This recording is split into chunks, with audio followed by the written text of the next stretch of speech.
Yo,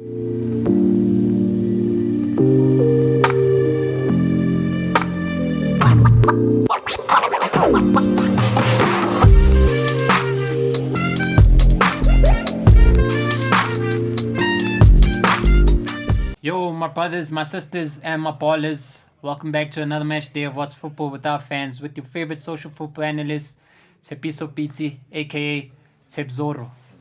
We're back with another hot match day as we speaking up the curtain raiser of the football season of two of the best teams in England, in Liverpool and Manchester City. Maybe even two of the best teams in the world, managed by the best managers in the world, with two new hot number 9s. Indeed. To lead the front line. As you can see, my ballers, I'm not on the Jason Derulo tip of riding solo. I'm featuring special guests here, but before I introduce them, make sure to like, comment, as well as to subscribe. Alright, so let me introduce the brother on my left. Mutsoledi, how you doing, bro? No, I'm easy, man. I'm excited to get into this. Yeah? I know there's going to be a lot of discourse. Yeah. This is not the Twitter space. This is... Let the fans be heard. Let the fans be heard. So. Let the fans be heard. Obviously, you, the Man City representative. And then on my right, I've got the Liverpool's very own representative. Taz, how you doing, bro? Nah, I'm doing good, bro. I'm doing good. Excited to be here. It's been a Always. while. Being wanting to come on, and I'm finally here. So Yeah, nah, I'm thankful for having y'all with me. Okay, so let's not waste any time in speaking about the new number 9s. Let me just throw it out there. Who's finishing this season with more goals? Come on, bro. This shouldn't even be a question. This like, as much as I'm a Liverpool supporter, Haaland is Haaland. Like, he's generational, if Yeah. we're being honest. Bro, So I can't really say that Nunez is going to score more you goals. look at his than him. goal scoring record, and it's not just in Bundesliga, Champions League too. Nah, Since he was a teenager, bro. Like nah. this guy, what he does is score goals. I will say this, that I think in terms of the system both teams play, Sure. I think Nunez will have a much better time. I mean, they're both kind of like they're big, tall strikers, fast, physical. They're good at finishing, but I think Nunez will have a much better time getting behind the line. Then Haaland. Yeah. No, because if you look at the way teams defend against City, They deep. They sit deep. There's They not much deep. space behind the lines. Yeah. But I do think it's just that the quality of balls that come in, The level of Yeah. creativity. and the level of yeah. creativity, the chances we create. Yeah, you create thousands of chances. He's just gonna bang goals in. But I think Yeah. Nunez, his style of football is it's gonna benefit him much better when he's there. Yeah, on that topic, right? In terms of like the styles of football, Man City have never really played with a target, man. Like, I mean, it's been Aguero, Gabriel Jesus, Yeah. So that tiki-taka type of football, I'm not sure how Haaland will quickly adapt to that. But it's Pep. You need to learn like under Pep. And he's 100%. one of the best talents in the world. 100%. So he learns. So in that sense, I understand that it might be a bit more difficult for him to adapt. No. But yeah. I hear you, but my thing is that even, I think obviously the past 2 seasons we've won the Premier League without a Recognized number 9. like a recognized, full up striker. Even though we did have Jesus and he moved across the front 3, Yeah. depending on his form. Sometimes he's playing down the middle, on the right, whatever. But when we played with Aguero, for instance, I think the quality of play that we had, yes, Aguero was able to do his link-up play because he just had that in his locker. But when he had to play like a proper number 9, when he had to, get his head on the ball from across or be in the right spaces in the box and be like present, I think that's something that Haaland brings to the team that we've been missing and especially for a team that puts the ball into the box 100%. like yeah. so many times. He's got that striker's instinct. He's gonna get into good positions, and I think if he can figure out his positioning without even if he does struggle with like linking up play and stuff, if he can sort out his positioning, I think he's still gonna score loads of goals. Yeah. Like for instance, Raheem Sterling. Sure. He's somebody who I think when he came to us, his positioning wasn't that good. And even link-up play as well. I think he was more of just taking a man on one-on-one, taking the ball in and creating chances that way. Yes. But when he came under Pep, after Pellegrini left, he started to understand space more and positioning. And you could see how many goals do we see sometimes Sterling is just outside the 6-yard box. Yeah. And just That was my problem with him. He was just like he's not a tap-in merchant, but hey, Sterling. Like if there was no space, his game was dead. Like you say, with City, with the amount of chances that's created, Sterling was 20 goals, 100 misses a season. Exactly. And you know? Haaland is a finisher. and So Haaland is a if he finisher, gets exactly. half of those chances, he should be Ah, scoring chief. 25. Oh, my 25 goals minimum. Clean. Minimum. Like, I don't think he's gonna, break any Premier League records like Mo Salah first season type thing. I think those It's are a stretch. very high expectations to have, especially the way Pep, rotates the squad sometimes and things like that. I don't think he's gonna be playing all 30. I don't think he's gonna play all 38 games or start all 38 games. So for you now, what would be satisfactory? Like the amount of goals. League goals alone or just all competitions? Let's go all competitions. All competitions. I have to say he's gonna score 30 plus goals for sure. So if he scores less than Injury 30, free, you're he's not hitting happy. 30. I think. Because with what you're saying, it kind of leads me to my next question of the point that you mentioned of Jesus mainly, ne? So with what you mentioned earlier, ne, about how you've not had a recognized striker with the last 2 seasons and how Jesus moved across the front line, which is the main reason why I think your goals have been spread out across a few seasons. Foden gets 10, Mahrez gets 10, Sterling 10, Jesus 10, Gundogan chips in, De Bruyne 10, Everybody. Bernardo puts in 10. their part. With a recognized number 9, how much of that do you think is going to change with the goals being spread out? I think we are gonna adapt to the way we play because of how Haaland is such a prolific striker.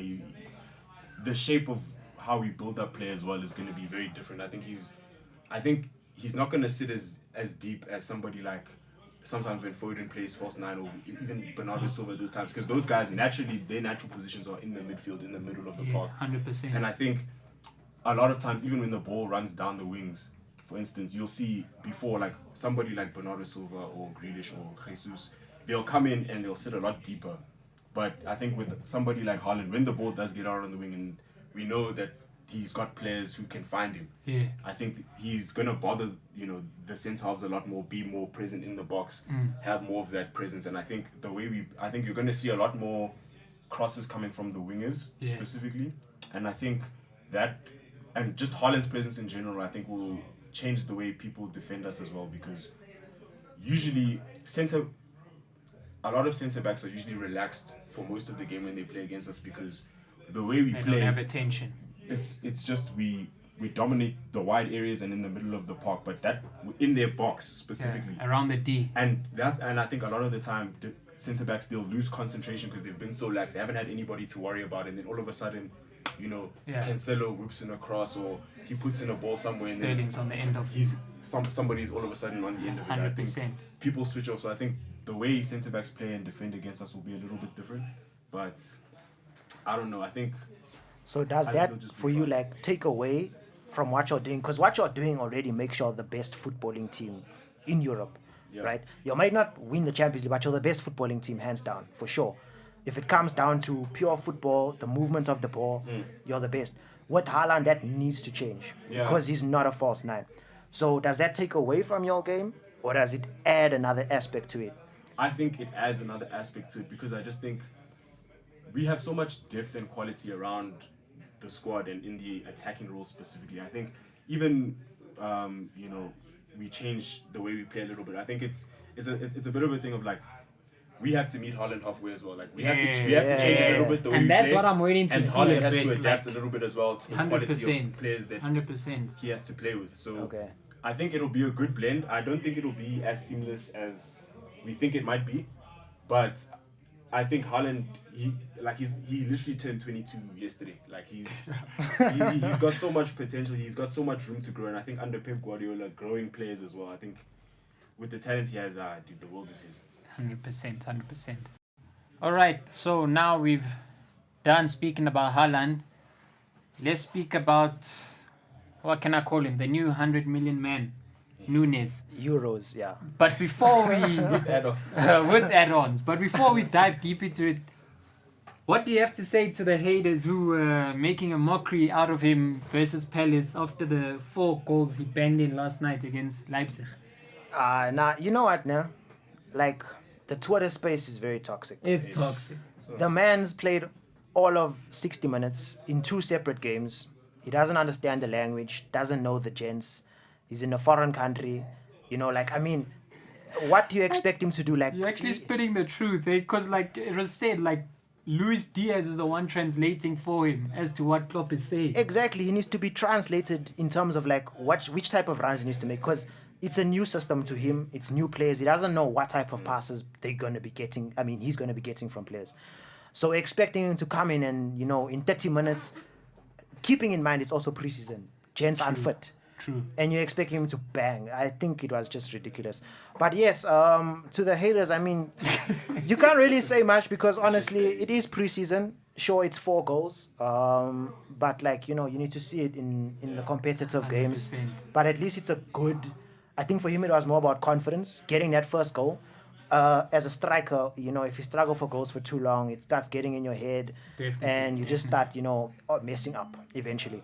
So I think getting those 4 goals, yeah, man, obviously you'd get confidence from 4 goals. Nah, 100%. And then from both of you, obviously with Liverpool versus Man City, it's different because there's a main man at Liverpool with goal scoring being Mohamed Salah. Yes. How much do you think will be taken away in terms of Mo Salah's goal scoring with Liverpool actually playing with a number 9? Yes, Firmino was number 9, but he dropped in to let Mane and Salah move. Now with Nunez, yes, there'll also be movement across the line, but you'll have him in the box to finish. He's a number 9, which you guys have never really started with. Yes. How But do you I think think it's gonna you see affect now Salah?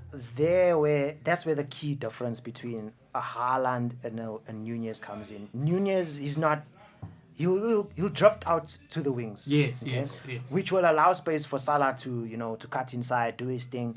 From the few preseason games I've seen so far, Salah is actually playing even more central. I didn't know it was a thing, but he's playing even more central, and they're trying to build up that link up play, almost as if they're like a 2 up top. Like the old fashioned target man, and then the runner behind the lines, maybe 100%. something like that. Yeah, I think with Nunez, I think, and his relationship with Salah, I don't think it'll take much away from Salah because I think obviously he's the main guy. A lot of things go through him and all this, but I think in a big part of it comes in, I think, with Sadio Mane having to leave because he's the next best guy after Salah for me. 100%. And I think he's a lot of that goal contribution that comes from Sadio Mane will be split between Diaz and Nunez in a way. And I don't think, well, at least from what I've seen from the last half of last season and these preseason games, I don't think Diaz is looking to try and take Mohamed Salah's spot as to be like that main guy, or like everything has to go through me type of thing. Yes. He's willing to do what he has to do for the team, and I think that's going to work well in terms of him and Nunez, and both of them playing across each other. Yeah. And then I think with Salah, I think for me, he's an amazing player. He's gonna do what he's gonna do, and like he said, like it's gonna allow Salah to cut in more because he can play across the front three as well. So it's gonna confuse defenders. You're gonna see Mohamed Salah in the middle, and people won't know what to do. I think they're gonna be Liverpool's very very unfair. I think a key part to it depends on how Liverpool's right side of midfield evolves, in a sense. Sure. Because at the moment you have Henderson, who, as much as he does, sometimes go beyond Salah or even Trent in that matter, he's not the guy who's going to be giving the final pass, okay? With the emergence, if you want to call it that, of like Harvey Elliott, okay? With him being more progressive and Trent being as progressive as he is, that means that whole right side pushes up, and then Salah can even move further central. Yeah. So, I think a whole lot of stuff could be changing, which is interesting, but it's exciting. Now, these two number 9s will definitely, in my opinion, amplify the rivalry, take it to another level, and could obviously probably even push the 2 best managers in the world probably right now to a different level. From your side, what do you think needs to happen for you guys to improve on last season? Last season, it was, according to City standards, a low season, Yes, you won the league, 93 points. You never reached one final. We're used to City being in a cup final. What needs to improve from your end? The ways in which we can improve, I mean, we have very little, but the way we can improve is finishing. Because I think even in games where we have high-scoring goals, you see so many chances where like we've missed, or the things like even in the Real Madrid game, the first leg of the Champions League semi-final. Even That the game second was leg. Yeah. that game was 4-3. Looking at that game, if you watch that game back over, City should have won that game 100%. And I think those are where we have our shortcomings, especially in cup competitions. Yeah. And then with the FA Cup, I think we didn't field our full strength squad. I mean, we saw the Zach Steffen mistakes with the goalkeeper and things like that. I think it could have been a much closer game than it actually was. And then, I think These things happen. these things happen. But I think finishing is clearly the glaring issue, especially in competitions. Like when it matters, I think Haaland is going to with knockouts. Yeah. And then on your end, how do you see Liverpool taking... Because in my opinion, Liverpool had a great season last season, Not just because of the cup double. They played every single possible game. Only finished a point behind. Yeah. What do you need to get over the line in winning the title? Look, it's as simple as More if points. you finish above City, you win the league. Period. Yes. But let's get into detail. I mean, if you're talking title, it's a simple answer. You need more points. Question is, how do you get more points? For me, we have a problem where we might not lose as much as City, but we'll draw more than them. Yeah. Yes. So turning those draws into wins Gets you the points. gets you those extra points you need. And it's not even a lot of points. It's 2 points you need, and then you win the title. Yeah. So I think number one, like I already brought up, is that midfield creativity. So you have more options to create chances. 100%. Okay? Yeah. Number two, I think Nunez being that number 9 that's going to be in the box, picking up on loose pieces. I don't even care if it's a scrappy goal, comes off his thigh. I don't care. Goal's a Just goal. score the goal. You Yeah. get me? And maybe Firmino, Jota, they're not in that mold. So I think that's where we can improve. Maybe get that extra. But also, like you said, we were in 4 competitions. It's very difficult to improve on a season like we had. 100%. 100%. So, I mean, who knows? I feel like that could be the last 2 pieces, like I've just mentioned, and we'll see how it goes. I think we'll know this weekend with the curtain raiser. The signs will be shown there. Okay. I know you're going to say City's going to win. I know you say Liverpool's going to win. I'm not going to answer. But with Liverpool and City winning, score predictions.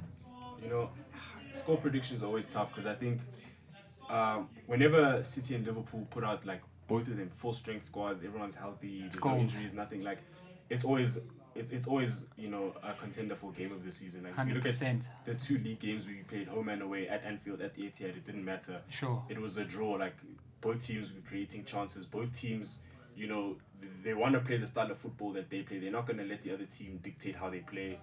It's always exciting. It's good. It's always good quality goals, good quality players. Like it's the best of the best going head to head. yeah. So I think it's going to be a close game. Obviously, I'm going to have to back my team. Yeah. But I think both teams will score. I think it's going to be a 2-1, but it could very easily be a draw or go the other way. Like it's Easily. tough. Yeah. You're in. I'm going for a wild game, man. I like wild games. I want like a 3-2. I feel like there might be a bit like, disjointed because Obviously. both teams obviously coming from a preseason, learning a new type of system. So I'm hoping that means more goals, more entertainment. I think also, there's obviously the issue of subs. So there's going to be a lot of changes and that might just ruin the fluidity of the game. But yeah, if there's goals, man, I'm happy. So 3-2 from my side. I just can't wait for the start of the Premier League season and seeing how these 2 teams continue to show dust. There's nothing that I miss more than the Premier League. Facts. Yeah. Football every week. Football every week. Fucking hell. 3 o'clock on a Saturday. You know what's coming, With the lead up to the World Cup, there's no international break until October. It's going to be football one way. But my ballers, leave the comments down below on who you think is going to win, who you think is going to be the better striker. Make sure to like, comment, and subscribe. Until next time, my ballers, live long. Deuces.